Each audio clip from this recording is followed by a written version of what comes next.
continuing on with this course. This is about hazmat material. And I know that from time to time, the chat feature of this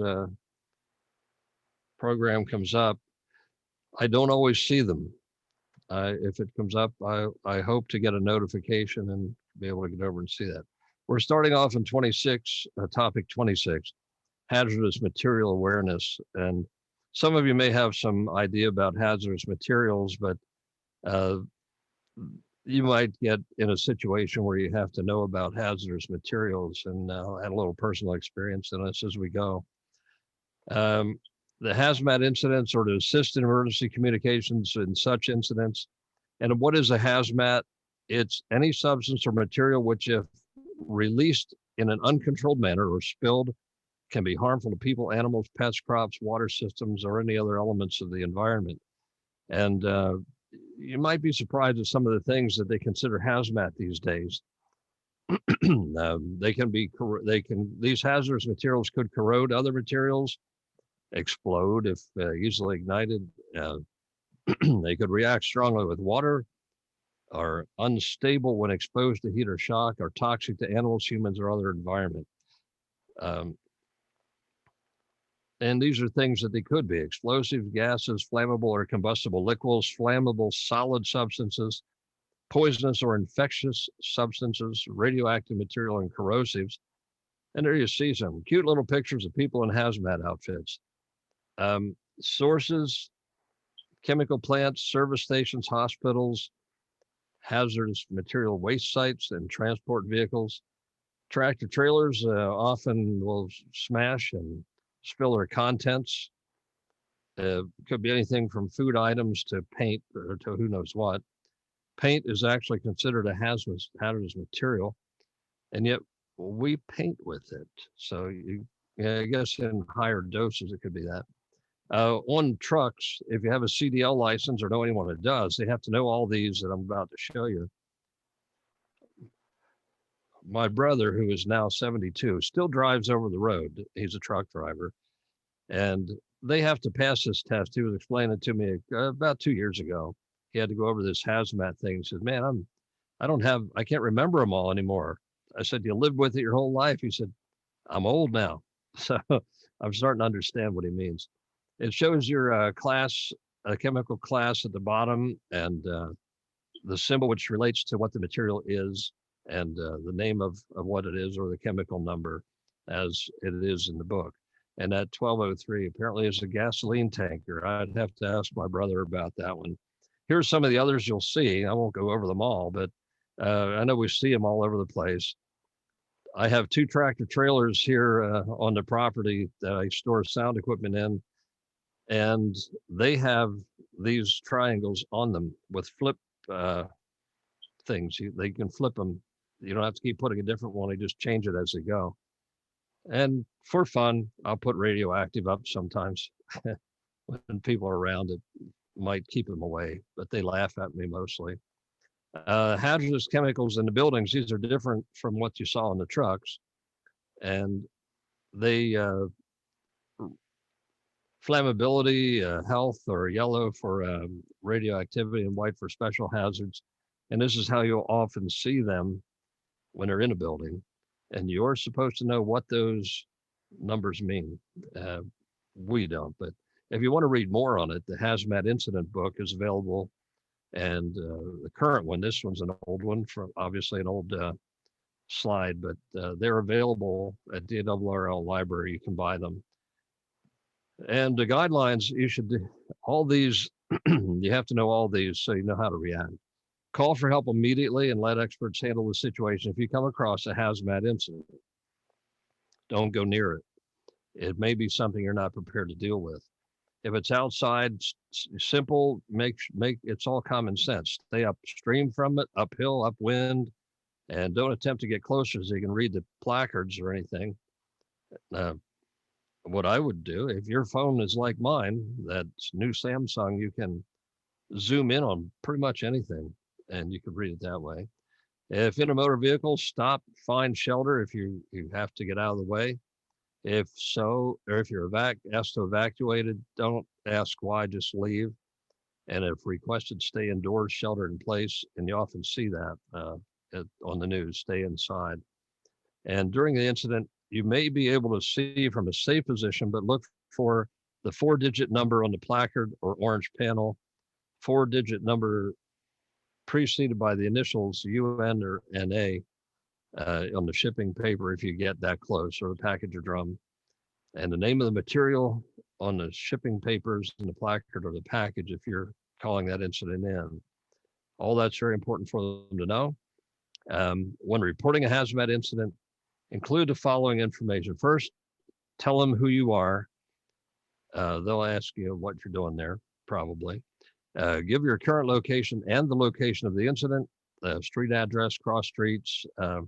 When you call in 911, they want to know the cross streets near you and the address. At one time, I wondered why. I get it now. So whenever I call in, I know I give them all this information, road or mile marker, distance from the nearest town, anything that'll help them find you. Briefly describe what you see from a distance, like liquid spill, gaseous clouds, and so forth. Excuse me. And any placard numbers or other information that you can safely see. If it's a gaseous cloud or liquid spill exists, give the direction of the contaminant is flowing or moving, or if you can see a cloud moving, which direction it's going. Any permanent weather information you can give them. Observe from a safe distance, and that might help experts in responding to the scene. Be concise. Don't drag it on. Don't write a book. Tell them what they need to know. Be accurate and concise. Hazardous materials incident preparedness. What we need to do is find out what could happen, address the hazards in your emergency plan, practice and maintain your plan, and learn warning and information systems from your community. I know that the county does drills like this. Your local fire companies do. And a fire company may welcome you into it to watch. You won't be able to participate, but you may be able to watch from a distance and get a better handle on what's going on. You're not insured by the fire company. Only those who are members of the fire company would be. Any questions before we take their little test from anybody, or any comments? And hearing none. Which of the following best describes where you should be located when in the vicinity of a hazmat incident?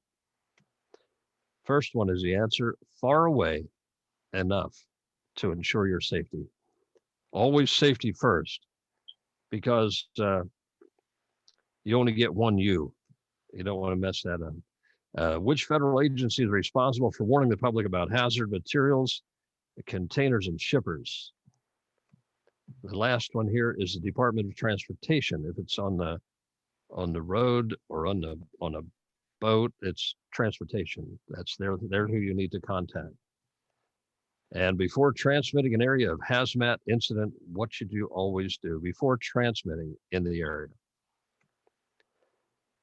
Be far enough away so that no vapors or fumes are present. Makes sense. You just want to get away from it. Don't be standing in the middle of a chlorine cloud talking on your radio, because you won't be there talking very long. On the sides of transporting vehicles, how are different classes of hazardous material identified? All the above are correct. They have placards, they have 4-digit numbers, which we saw in the first one over there, and warning labels and icons. Gasoline tankers filling the neighborhood's gas stations, underground tanks, are identified with a placard bearing which of the following? Well, how should we know that? Because we saw it at 1203, is it? Wait a minute. Williams, okay, here, somebody's waiting. And here comes our latecomer. Okay, now we're going to start topic 27. And I have to go to get that.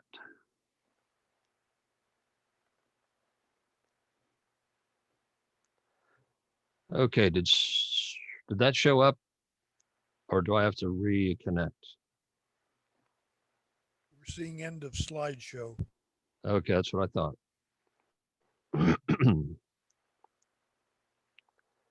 And that should be there now. Got it. Okay.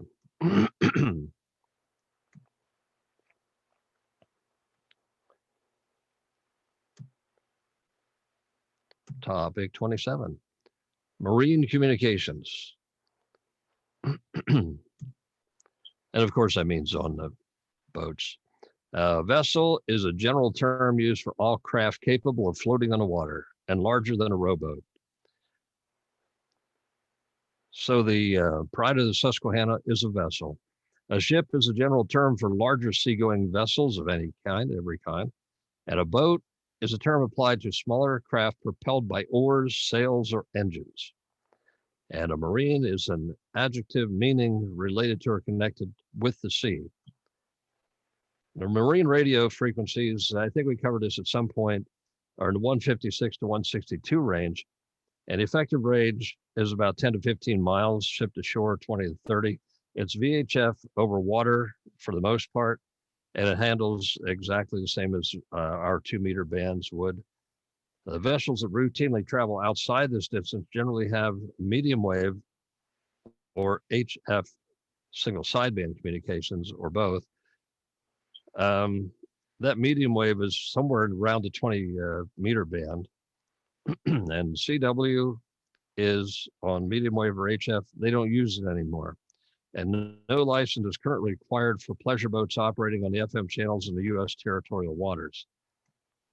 So all that's good to know. FCC limits VHF marine radios to a maximum of 25 watts. Radios are also required to be capable of 1 watt operation for short range and in harbor use. And the VHF and medium wave HF marine radio use is restricted to vessels on the water, and the use of portables or mobiles to communicate with the crew on the shore is not allowed. And marinas, marine towing services, and fish canneries may be licensed for limited base operation on certain channels. So it's basically ship to ship is the idea, and except for certain things that are allowed. Channel selection, they have several channels they use. The marine FM channels have been assigned channel numbers. Channel 16 has been designated worldwide as a distress or calling channel, and all vessels are required to maintain a listening watch on channel 16 while underway. And yes, even the Pride of the Susquehanna and the Millersburg ferry boat have all of those radios. I've worked on the Millersburg ferry boat radios, and FM 9 has been designated as an alternate calling frequency on those channels too. The frequencies, and there's a list of them. I won't go over all of them. But you'll see that there's Coast Guard auxiliary, commercial ships, and so forth. And it spells out what they are used, who you'll find on them, and so forth. And again, with FM 16, 156.8 is monitored all the time. The radio can be a scanning monitor going back and forth. Why is it monitored all the time? Because I guess they learned their lessons from the Titanic. I don't know, but if you're out in a ship and you need help, they want to find the ship closest to you or the boat closest to you to help you. That's the whole idea. Some channels are not for public use. FM 83 is reserved for use by the Coast Guard Auxiliary. 22 is for public communications with the Coast Guard, but may not be used by boaters unless specifically instructed to do so by the Coast Guard radio operator on FM 16. It's F16 would be like our 146.52 calling channel, get off of it and go somewhere else. And that's what they'll direct you to do when you need it. FM 22 is also used by the Coast Guard to broadcast notice to mariners messages, and after announcing them on 16. And that could be anything from hazard in the waterways to weather conditions and so forth. FM 6 is an intership safety channel. It's often used for search and rescue operations. And a list of all the marine channels and their assigned uses can be found in the FCC government under marine. Spoken emergency message signals. We hear this Mayday, Mayday a lot of times. Well, it's the highest priority urgency call. Vessels calling is threatened by grave or immediate danger and requires immediate assistance. Um, pan, pon, pon, it's actually pronounced. Known as urgency call, vessels calling has an urgent message concerning the safety of the vessel or a person. That would be directly under the Mayday. Mayday is, we're taking on water, we're going down. Pon pon would be something a little less severe. And pronounced securite. Okay, what language did that come from? I'm not going to say. Anyway, official messages on the safety of the navigation or important weather warnings that come in that one. And silence declared by the Coast Guard. Only units involved in the incident may transmit on a frequency under other lifted by the Coast Guard. That's when they say silence, you know what that means. Incident reporting. There are two types of incidents that hams may need to report directly to the Coast Guard, and vessels in distress report directly to the nearest Coast Guard station. And oil or chemical spills into public waters, Coast Guard's National Response Center, there's the phone number for that. And the NRC internet website is nrc.uscg.mil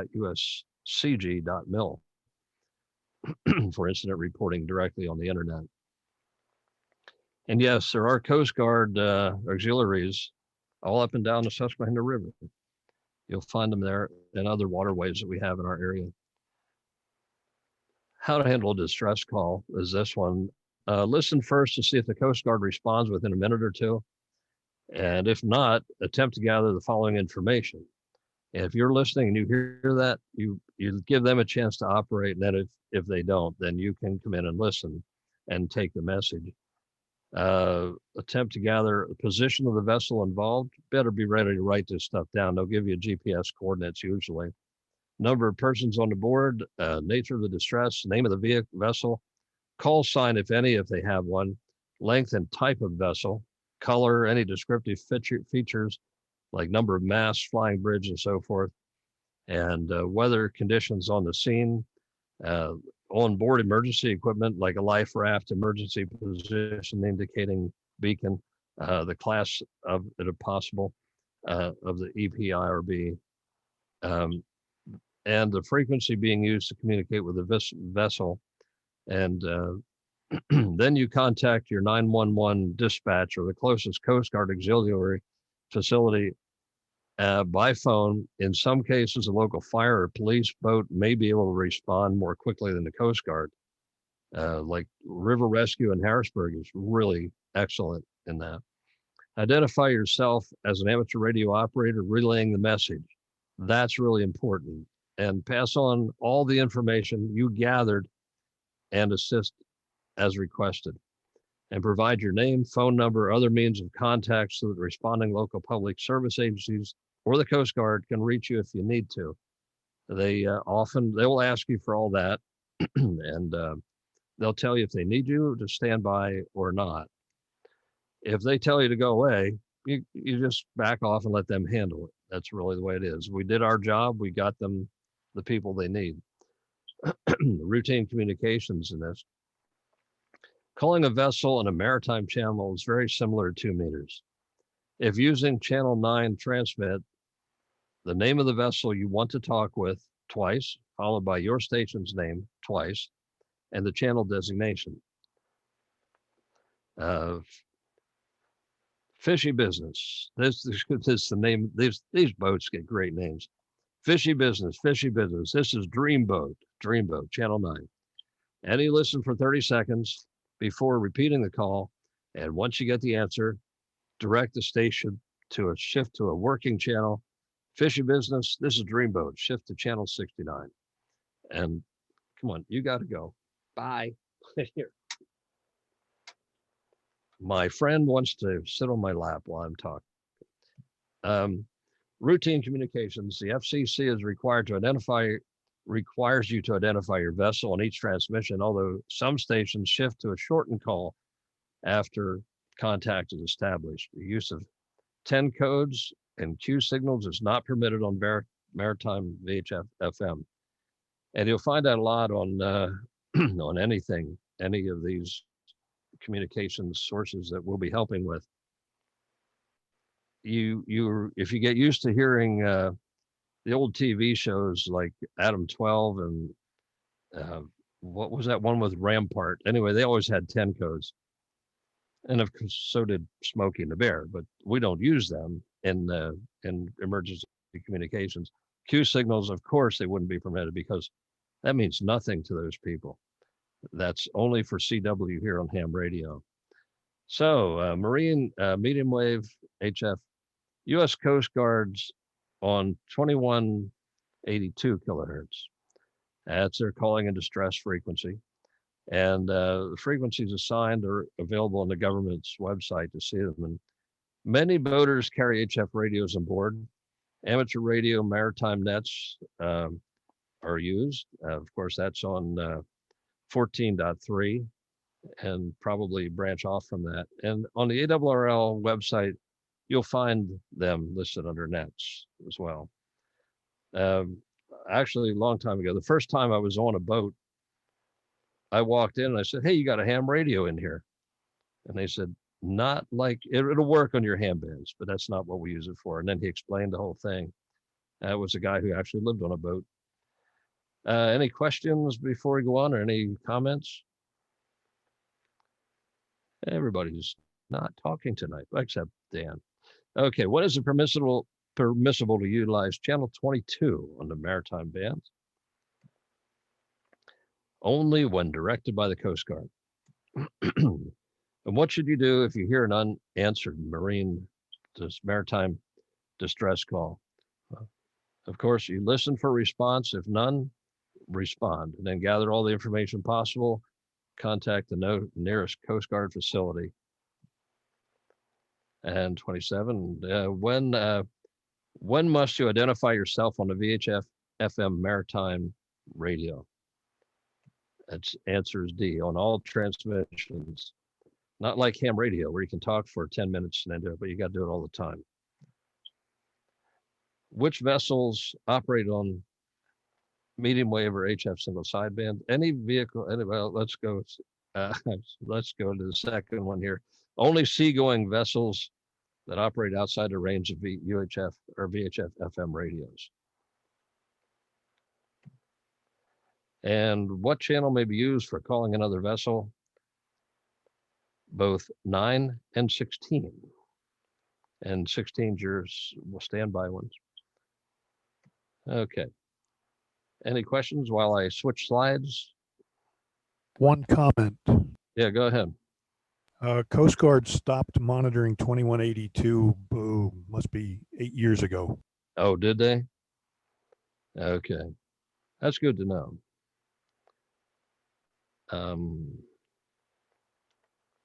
Shoot, there we go. Are they on, do you know if they're on 20 meters anymore? I do not know that.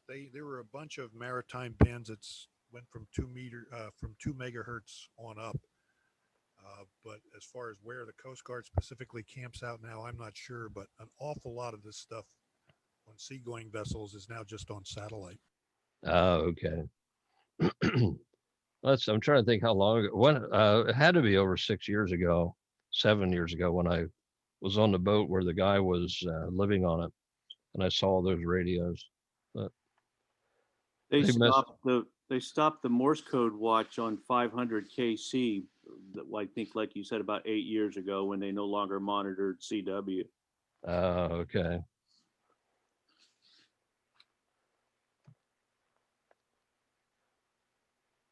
Okay, modes, methods, application.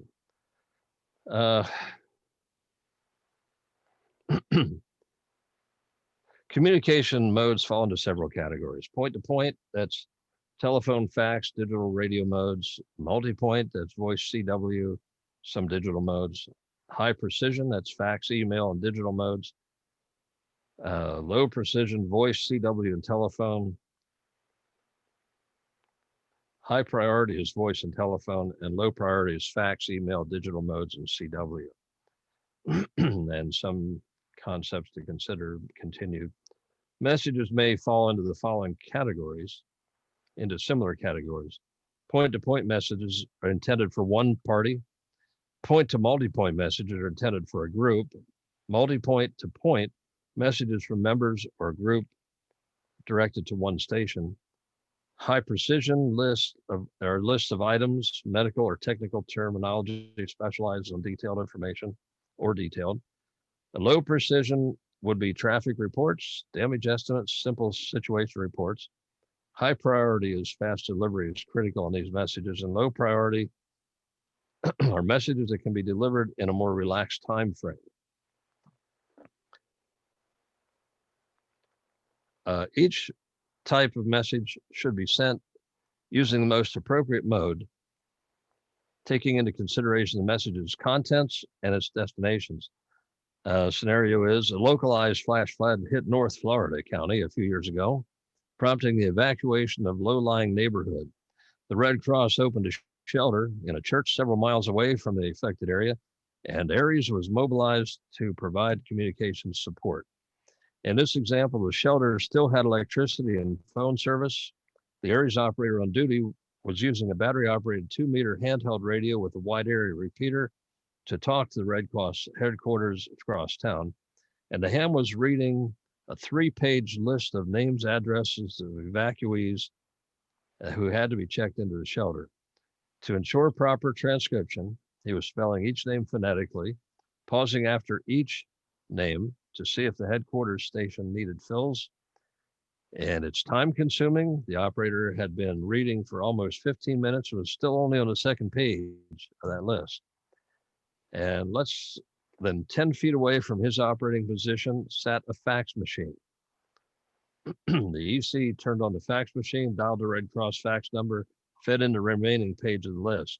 The ham on duty used over 15 minutes of airtime and precious battery capacity just to read 2 pages. Third page was faxed in less than 20 seconds. And let's do an after action report. If you don't know what an after action report is, you're going to be finding yourself involved in a number of these if you're involved in communications. And the example, training and practice led them to concentrate on 2-meter voice to the exclusion of all other modes of communication. So instead of an efficient point-to-point communication channel like the telephone line, they used a busy multi-point channel, the wide area repeater. Instead of using a mode that generated automatic hard copy, they used one that required handwritten transcription. Instead of a high precision transfer of a fax, they had used a low precision voice requiring the spelling and phonetics. And that's why it took forever. The repeater had been needed at the time for a different type of communication than the transfer of mobile operation, the transfer of mobile operators' reports. The repeater was tied up. The broadcast of evacuees' names and addresses over a non-secure communications channel was also a violation of the Red Cross policy. So tactical messages, low precision, time critical, can be passed most efficiently using voice, can be formally written traffic, and it may mean that the microphone is handed to the person from the served agency and they can take care of it. The list of detailed messages would be long lists of supplies. Details where accuracy is important. Voice transmission can introduce errors. Long messages can waste valuable net resources, and digital modes, including landline, fax, and email, is the best means of handling these messages. They're fast, accurate, and repeatable accuracy. Sensitive information, we've covered this a number of times throughout this course. Names and addresses of evacuees should never be transmitted over voice channels. Thieves with scanners can use this information to loot the unattended homes. That's one thing that can be done there. Digital transmissions require more than a simple scanner to intercept. They cannot be relied on for absolute privacy. If absolute privacy is required, the message should not be transmitted by ham radio. And in some cases, most appropriate method might be hand delivery of a radio dispatch or by a radio dispatch courier. In digital modes, large volumes of written high precision traffic like health and welfare traffic, logistics messages involving lists of people and supplies, virtually error-free transmissions. Relays can be accomplished by retransmitting the received digital message. Packet systems can provide automatic relays. Now, when they say digital modes, they're not talking about DMR and all the rest of them, that fusion and all that. They're talking about actual digital type communications using your computer. The best digital modes for HF operations: packet, MTOR mode B, and PSK 31 and QPSK mode for error correction. A lot of us are using PSK 31 as a toy to play with. If you are, you're ahead of the game a little bit here. Packet is still used and quite busy in our area here in central Pennsylvania. MTOR mode B, I'm not familiar with that at all, so I can't speak on that one. Terminal node controller version 2 for FM packet is the most common mode. Also, a sound card with today's radios will work as well. If your radio has Vox and a good sound card, you can use that to transmit and receive your information that way. Packet is an error-free point-to-point automated repeat request, the ARQ, automatic repeat request, or forward error correction broadcast modes. That's why packet is often used, because it works. A lot of years in use, and it does work. A bulletin board on packet. The sending station posts its messages on the bulletin board. Other stations can retrieve them at their will or their leisure. Urgent messages can also be sent directly to the receiving station if needed. Bulletin boards are kind of cool. They were before we had the internet, but they're still used on packet. They're useful when a number of stations are sending messages. Hold on, I got to admit one. There we go. The bulletin boards are useful when a number of stations are sending messages to a single point, such as a command post or a weather service office or emergency operations center. And they're useful in handling outgoing traffic too. And stations with traffic can post messages to the bulletin board. Traffic handlers can periodically pick up the traffic and send it on to the net. Lucky enough in college to study abroad in Stockholm. And somebody's got an open mic. At the end of the program, we found a scratch-off advent calendar from the Swedish lottery, and we want. Okay, got it. Let me go back here. I lost my picture. Okay, I'm back. Anyway, useful in handling outgoing traffic. Stations with traffic can post messages to the bulletin board. Traffic handlers can periodically pick them up and send them on to outbound NTS nets. Wi-Fi rated 211. They're used to link computers within the home and office. That's where we're used to seeing them with wireless internet. Hams have become experimenting with long-range applications of this. And in July 2005 issue of QST, off-the-shelf consumer-grade equipment, small dish antennas, they get paths up to 34 miles at broad rates, up 150 kbps. They're doing that even faster now. Locally in the Harrisburg and central Pennsylvania area, we have a pretty decent microwave system set up that uses, it's essentially extended Wi-Fi, but it's on its own bands.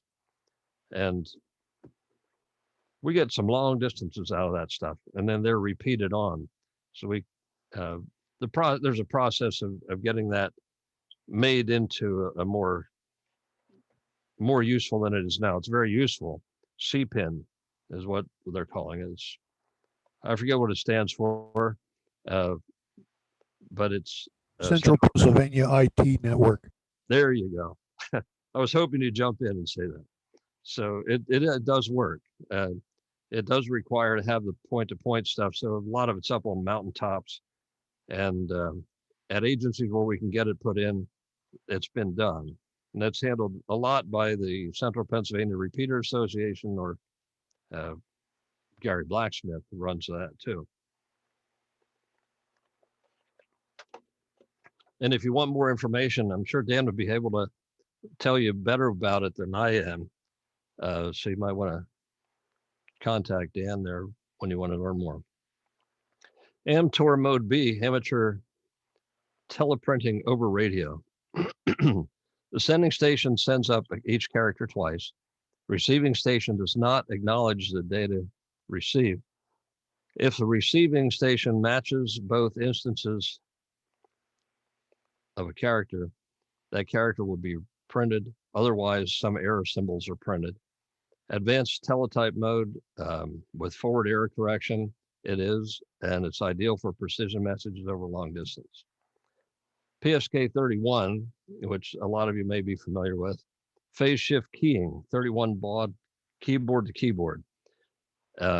It's usable in poor conditions, makes it ideal for HF emergency communications. High efficiency, it's very narrow bandwidth. Even a low power transmitter works, and it works extremely well. BPSK, no error correction, forward correction, error correction. BPSK should be used unless the received copy is poor. Since a QPSK is a 3 dB less efficient, it requires more careful tuning. And once you play with PSK 31, you'll understand that and you'll tune it in. It's a good thing to play with.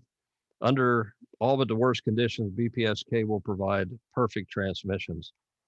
And this stuff, you watch it on what looks like a waterfall display. And if you were to listen to that, chances are you would never even hear the signal. It could be so weak you would never hear it. And yet you're communicating with it. Packet teleprinting over radio, PACTOR. Packet and AMTOR combination, it's a combination of both. HF use only, uses FEC and ARQ modes, standard keyboard. It's robust and it can be slowed by poor band conditions. TCP IP packet, advantages over conventional packet protocols.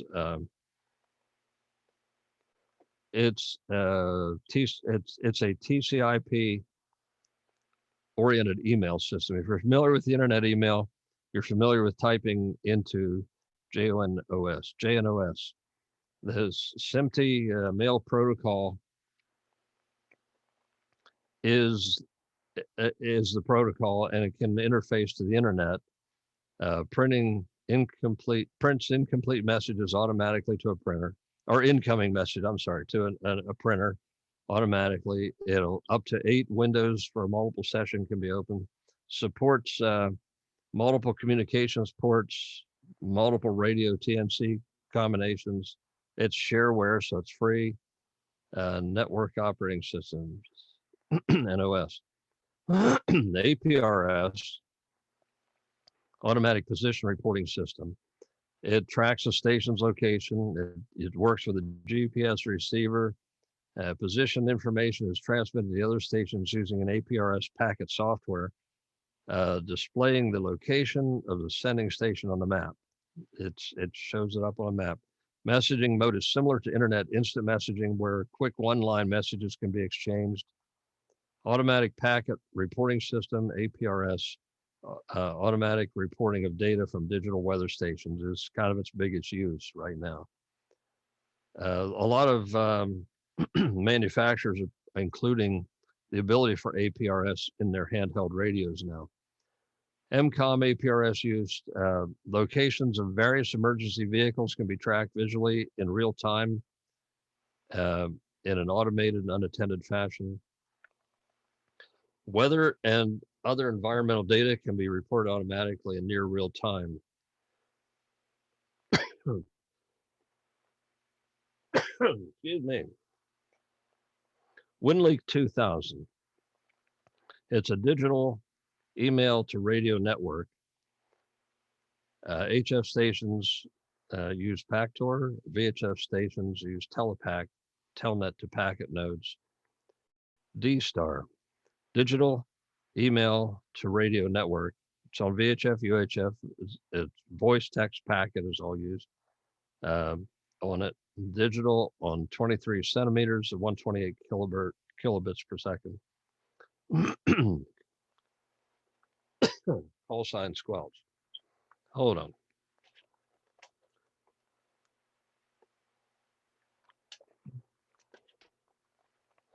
It's not just a red cup, it's my friend. You know the song. Related considerations. Become familiar with and practice using any digital mode or system well in advance of an emergency. That really is important. Most are complex enough that with some experience is required to use them efficiently and effectively.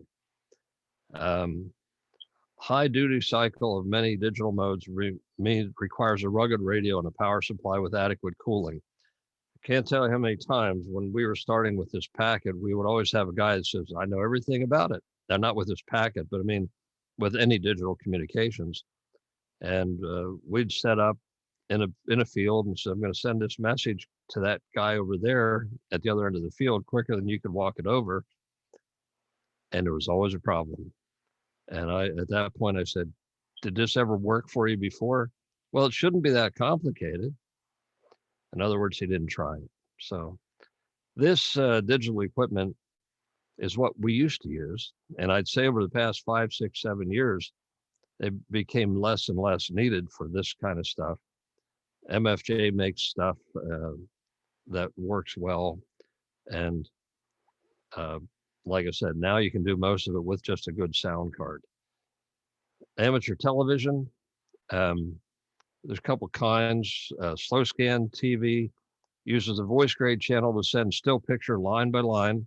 Can take more than a minute for a color picture to be transmitted.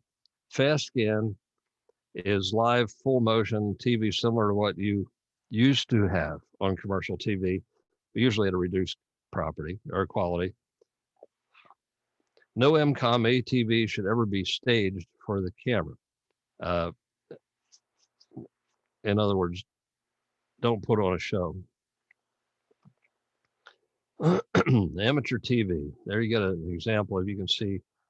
However, that on my computer screen is too small for me to read, I think. Let me see if I can bring it up a little bit. It's blurry on my screen. But that's a block diagram showing how you hook it up to your old IBM 8088, I guess, through a slow scan interface. And Dan, you played with that a lot, right? Not a lot, and I've never done any slow scan. Okay. You can't send pictures through the air. Come on. Yeah, I've heard that. Philo said he could, though. All right. Any questions before we go on from anybody? I would just add that ATV is moving pretty quickly into the digital realm. The people that are experimenting with ATV are using digital modes rather than analog, and predominantly it's been the European standard rather than the American standard because it's a bit more robust. However, it's about 1.5 years ago now, the FCC approved a new digital over-the-air standard for commercial television, which is much more robust and can actually do 4K video and all kinds of stuff. Oh, I have to buy a new TV then, right? Not necessarily. It's going to be a while before it's implemented. There are actually some stations on the air now. There's a couple out in Pittsburgh, I believe. When they were developing it, there was an experimental station in the Baltimore, Washington area. They've shut down the experimental station, but yeah, they're gradually bringing stations online with the new standard. One of the things that it does, it utilizes internet protocol. So it's an IP-based system. So you can have all sorts of ancillary channels, emergency information, interactive television, that kind of stuff. Ah, cool. Over the air. Yep, over the air. Nice. we've heard about that coming for a long time, but Well, it's here. it's here. It is now tomorrow. All right. Which of the following describes your purpose as an emergency communicator? To provide accurate and rapid transfer of information from one place to another. And here I thought just to play with the radio. Which of the following best describes a tactical message? They are low precision and time critical. And long lists and detailed messages are best handled by which of the following modes? Fax or digital? It's quick, easy, and away it goes. During an emergency, you are using voice transmissions to pass messages. Which of the following guidelines should govern your action if you were asked to transmit the names and addresses of victims?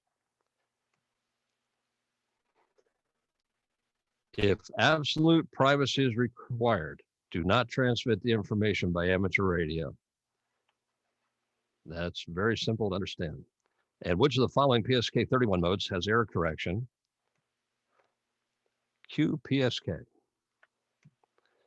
And we're heading on to 29.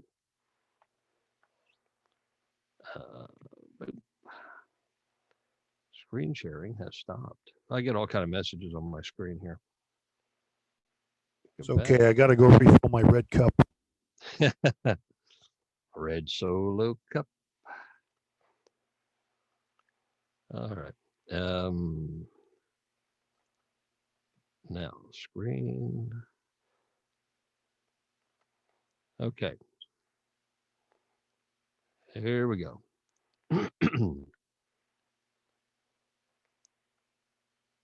And you know what? This is the last one. Yay.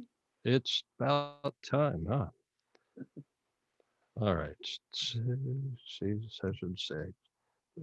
29. Final exam and a summary. You're going to get a look at the final exam. So when you get online with the ARRL, it's kind of like taking a ham test. You already got the questions. It's the way it wasn't when I got my license. And Snoopy said, 5 minutes before the party is not time to learn to dance. And that's about right. Okay, many local, I got to shrink this on my end here. Many local areas and races groups hold regularly scheduled training nets. These show us the Texas nets. Ours locally on our, let me put this way.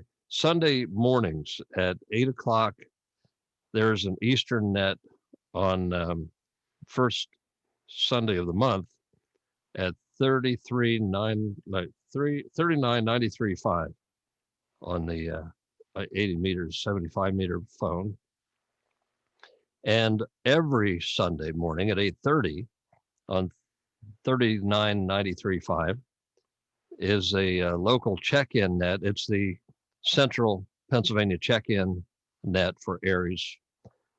I would like everybody to get on the HF if you have that license availability Sunday mornings. I know some of us are always on it, and it's I would say the way they put it. All those active and training in what we've been going through here are requested to show up. And you get on the list, they'll call a roll call. And then after the roll call, they will ask for anybody else in that particular county. And it's always county by county. And it doesn't hurt to have a little amplifier. Most people do not.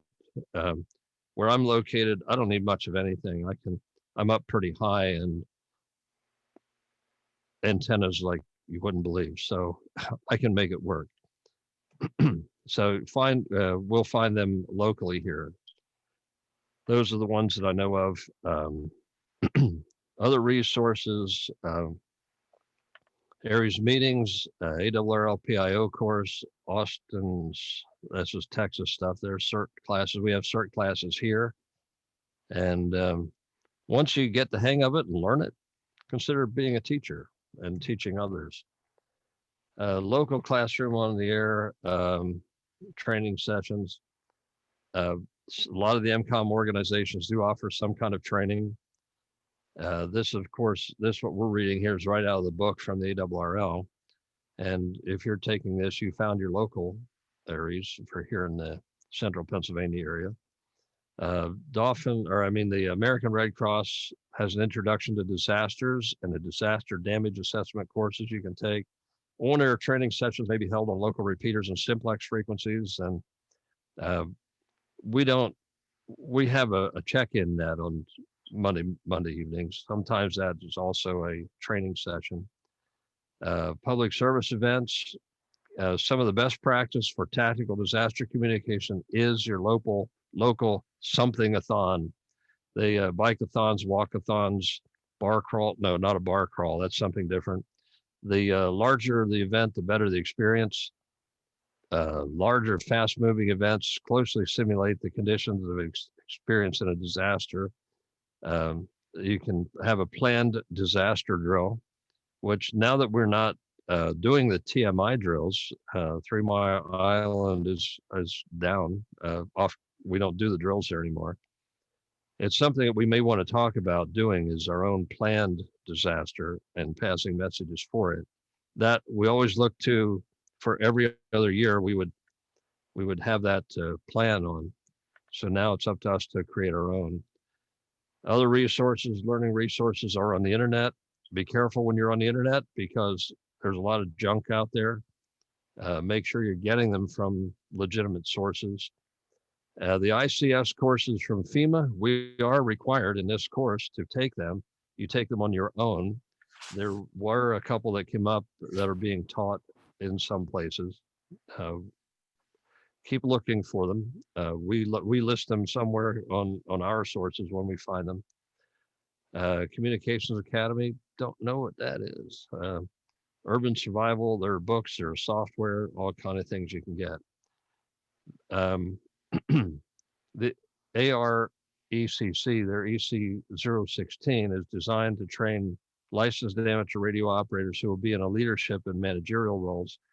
In that course, you learn how radio amateurs prepare in organizing to support local events and in working in coordination with government and other agencies to response organizations, and how to deploy the services to provide communications where needed in an emergency. And this is the end of it. I don't know if you want me to bore you with the questions. Well, we'll just go through them for this one. I don't think it's going to give us the whole test. We'll see. Which of the following is not recommended as a means of practicing actual MCOM skills, which is not discussion groups. On-air training is much better.